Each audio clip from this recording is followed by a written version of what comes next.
Pakinggan ninyo reaction ni Jam Magno kay Marcoleta. Ito ha, mga kababayan. Ito. Wala kang makukuha? Pwede ba yun na maglalabas ka ng milyon? Pwede ba yun negosyante ka? Nagbibigay ka ng pera pero wala kang makukuha? Pwede ba yun na maglalabas ka ng milyon? Puno, without proof. Kasi para sa akin, hindi ako sang-ayon na gawin silang state witness. Hindi ako sang-ayon sa ginagawa ni Senator Marcoleta even if sinuportahan ko siya ng eleksyon. Hindi po personal ang hindi ko pagsang-ayon. Hindi ko lang talaga nakikita yung point bakit mo pinoprotektahan ang mga Diskaya, Sen. Dapat kung gaano ka kagalit sa ABS-CBN noon, ganyan ka dapat kagalit sa Diskaya ngayon. Dahil ang ABS-CBN wala naman hong ninakaw. Pero yung mga Diskaya, limpak na salapi ng Pilipinas. Bakit nga ba mas kinampihan nila ang mga Diskaya? Kasi part nga sa plano ni Digong, hahanapan nila ng butas si Romualdez para mapabagsak at para mapa-impeach nila si PBBM. Bakit? Kasi kapag si Romualdez ang pag-iinitan ng tao, mga kababayan, susugod ngayon yung mga ralihista doon. Tinitrigger nila na ang mga dilawan magagalit kay Marcos. Ngunit mga kababayan, yung mga nagrarally, hindi si Marcos ang kanilang kaaway, kundi ang mga kurakot. Di ba? Sabi ko sa inyo, mga kababayan, kaya po, mas kinampihan ni Marcoleta na gawing state witness, ang mga Diskaya. Kasi mas pabor kay Marcoleta na protektahan ang mga Diskaya kaysa sa mga taong biktima ng ninakawan ni Diskaya. Bakit mga kababayan? Magkano nga ba ang ninakaw ng mga Diskaya? Magkano po ang proyekto na nakuha nila mula 2016 hanggang 2025? 207 billion po ang halaga ng proyekto nila. 207 billion.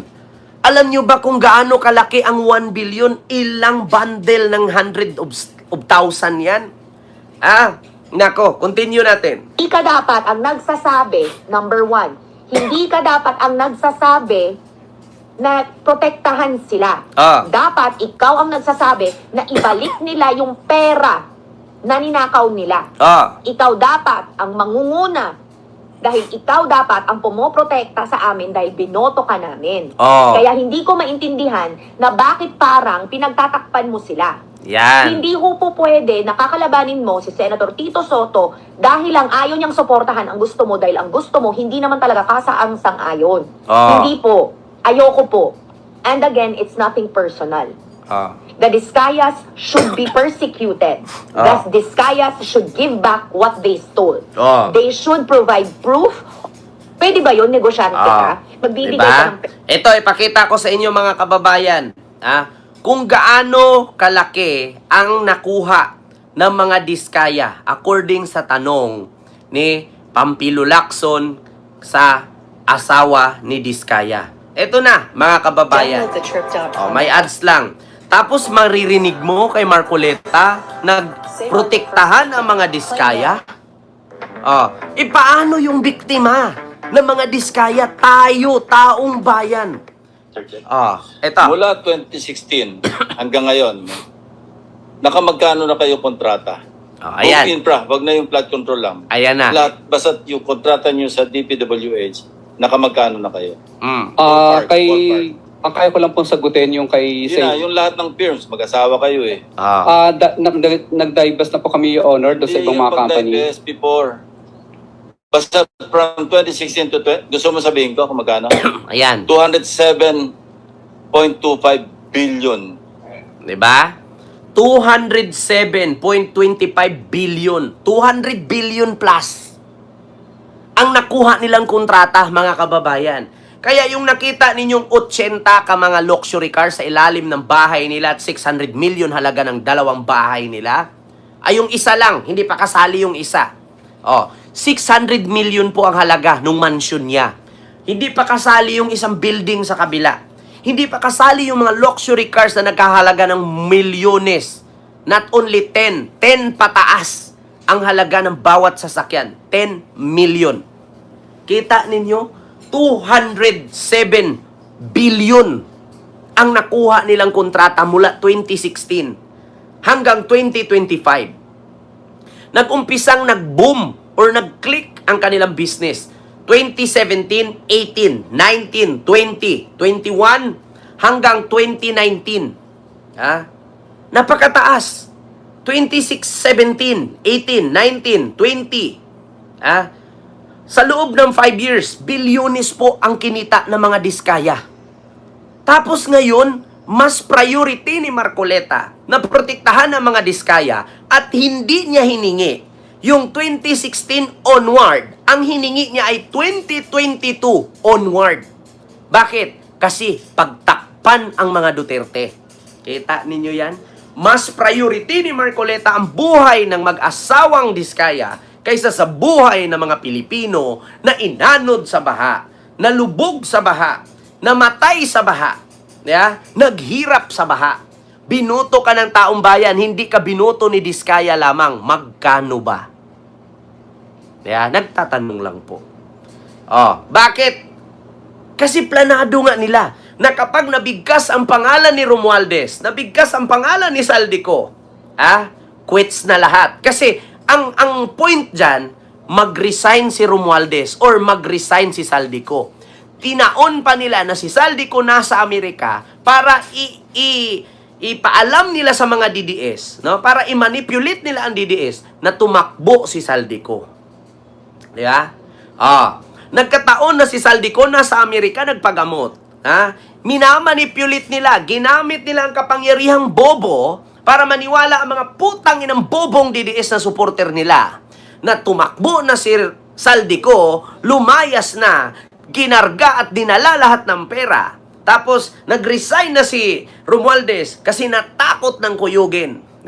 Ganyan ang pinakalat nila. Kasi yan po ang lahat ng yan. Part ng plano ni Digong na patalsikin si Bongbong Marcos. Di ba? Pulong Yutman. Kaya yun po ang sabi ni Jam Magno. Dapat, di ba?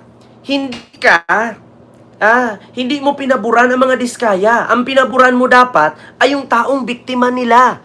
Dapat dyan ikulong yung mag-asawa na yan. Pera ng taong bayan ang ninakaw nila. Paano naman ang taong bayang na biktima nila? Bakit mas priority mong na protektahan sila? Ang tanong, magkano ba? Di ba? Kung sino pa yung nagnakaw, kung sino pa yung buhay lavish, kung sino pa yung kumain ng king crab everyday, kung sino pa yung iba-ibang sasakyan ginagamit araw-araw, 3 sa isang araw, palit-palit lang. Na buhay hari at prinsesa, yun pa yung pinoprotektahan mo. Samantalang yung bumoto sa iyo, hanggang ngayon mahirap. Hanggang ngayon, wala man lang kahit motor. Diba? Kita ninyo? Troy66, maraming salamat po, mga kababayan. Kaya binira po siya ngayon ni Jam Magno. Kita ninyo, mga kababayan, 200.25 billion po ang kinita, ang nakuhang kontrakto, project ng mga diskaya sa Siyam. Sa Siyam nilang kumpanya na iisa lang may-ari, sila lang din. Basahin ko. Alpha Omega, number 1, 48 billion. St. Timothy, number 2, 47 billion. 44 billion ang St. Gerald. St. Mateo, 20 billion. Great Pacific Builders, 13 billion. Amethyst Horizon Builders, 10 billion. YPR Gen Construction and Contractor and Construction Supply, 9 billion. Elite General Contractor and Development, 9 billion. Waymaker General Contractor OPC, 2 billion. So in total of 207.25 billion. Ganyan po kalaki ang nakuha ng mga diskaya sa Siyam nila na construction company. Kita ninyo?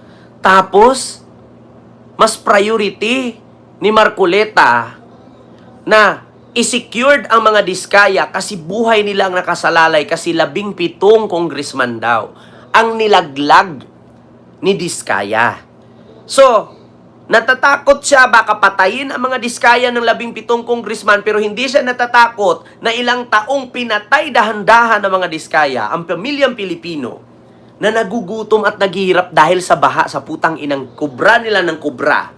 Ginawa nilang hanap buhay ang tax ng taong bayan. Nakakalunod, Sir Michael Villarin. Di ba? Ganyan po. Alam nyo ba mga kababayan, ito pa, ipakita ko yung isa, mga kababayan, kung gaano kadaming pera ang 1 bilyon. 1 bilyon lang yan, ha? Itong 207 bilyon ng mga diskaya, mga kababayan, pwede nang punuin yung 3 palapag ng bahay nila ng pera. Pwedeng punuin sa 207 bilyon. Kayang punuin yung buong palapag, buong basement nila ng bilyon-bilyong pera. Pakita sa inyo ni Mayor Magalong kung gaano kadami ang 1 milyon at 1 bilyon. Ito po, mga kababayan. Like you're stealing 1 billion a year, you're actually stealing 2.7 million a day. Ganito po ang itsura ng 2.7 million pesos. Ayan ang 2.7 Magkano po milyon. ba kinikita ng ating mga vendors araw-araw? 400, 300. Yung mga jeepney at yung mga taxi drivers, magkano po? 600, 700 na day.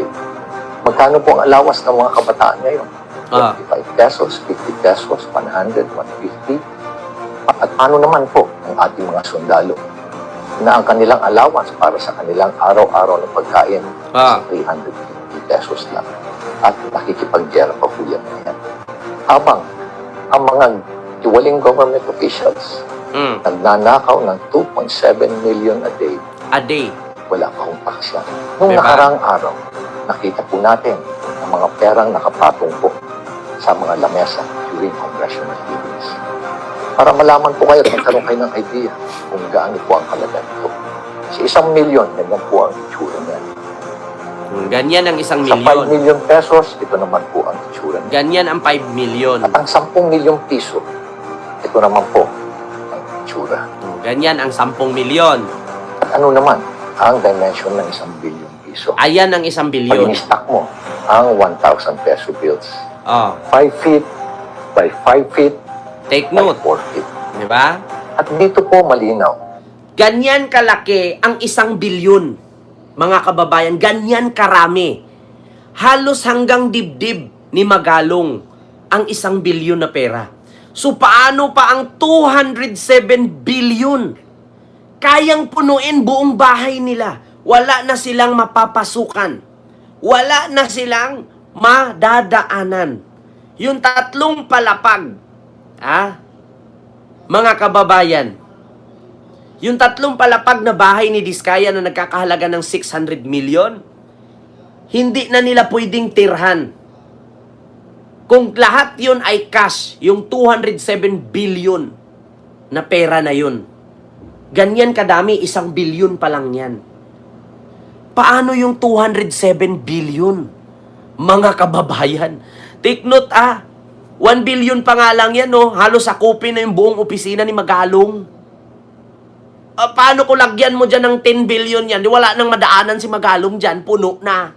Paano pa yung 200? Saan mo ilagay? Kaya, ganyan nila babuyin ang taong bayan. Kaya si Jamagno kung ano daw yung galit ni Marcoleta noon sa ABS-CBN na hindi pagbayad ng tax, dapat ganun din ang galit ni Marcoleta sa mga Diskaya, pero baliktad Kinampihan ni Marcoleta ang Diskaya. Poprotektahan daw kasi delikado ang buhay. Madidelikado ba ang buhay ng mga Diskaya kung hindi mo hiniling ang 2022 pataas? Bakit hindi mo hiningi ang 2016? 2016 pataas or onward. Kasi mga kababayan, ito